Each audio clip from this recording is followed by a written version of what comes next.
Subscribe করুন বং dish চ্যানেলটিকে আর সঙ্গে বেল আইকনটিকে দাবিয়ে দিন লেটেস্ট ভিডিওর আপডেট সবথেকে প্রথমে পাওয়ার জন্য। নমস্কার, আমি গায়ত্রী, বং ডিশে আপনাদের স্বাগত জানাই। আজ আমি আপনাদেরকে বালুশাহী বানিয়ে দেখাবো।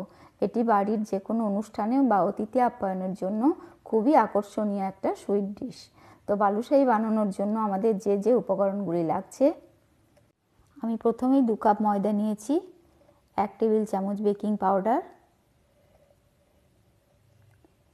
ময়ামের জন্য আমি ঘি নিয়েছি, 2 কাপ চিনি নিয়েছি রসের জন্য। বেকিং পাউডারটা ভালো করে মিশিয়ে নিচ্ছি ময়দার সঙ্গে। 3 টেবিল চামচ ঘি দেব।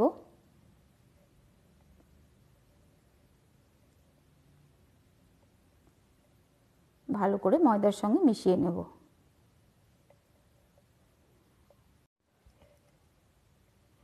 ময়দাটা হাতে করে মুঠো করে ধরলে একটা মণ্ড তৈরি হবে, আবার বুড়ো আঙুলে প্রেসার দিলে ঝুরঝুর করে পড়ে যাবে।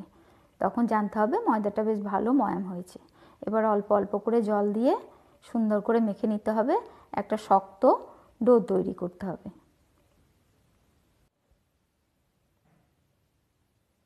ময়দাটা আমার শক্ত করে মাখা হয়ে গেছে। এবার আমি বালুশাহীর জন্য লেচি কেটে নেব।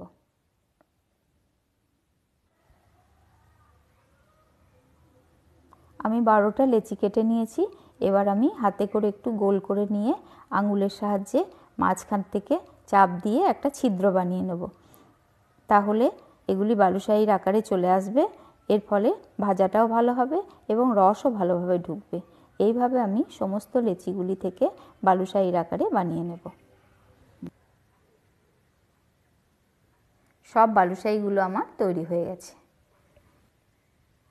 কড়াইয়ে তেল চাপিয়ে দিয়েছিলাম, তেলটা গরম হয়ে গেছে।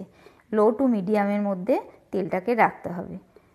এবার আমি এক এক করে বালুশাহীগুলোকে দিয়ে 3 থেকে 4 মিনিট ভাজবো। তারপরে আস্তে আস্তে পাল্টে দেব।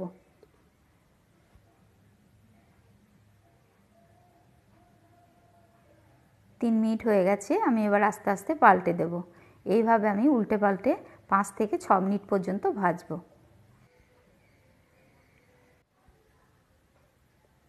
এবার আমি রসটা তৈরি করে নেব। পাত্র বসিয়ে দিয়েছি, এতে আমি 1 কাপ জল দেব আর ডবল চিনি মানে 2 কাপ চিনি। এবার যতক্ষণ না গলে ততক্ষণ পর্যন্ত রসটা আমি ফুটিয়ে নেব।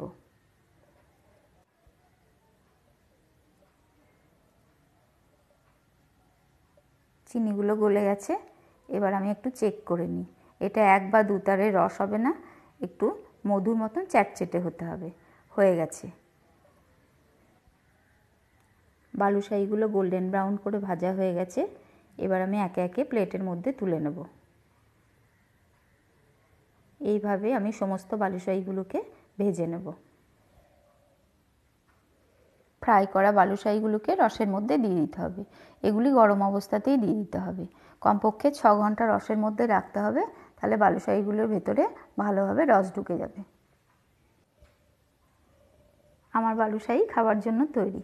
আমি এগুলোকে 6 ঘন্টা রসে ভিজিয়ে রেখেছিলাম, যার জন্য ভিতর অবধি রস ঢুকে গেছে। তো আমার এই রেসিপিটা আপনাদের যদি ভালো লাগে তো লাইক করবেন, বন্ধুদের সঙ্গে শেয়ার করবেন আর কমেন্টে জানাতে ভুলবেন না। এভাবে নতুন নতুন রেসিপি পাওয়ার জন্য আমার চ্যানেলটিকে এখনই সাবস্ক্রাইব করুন। ধন্যবাদ।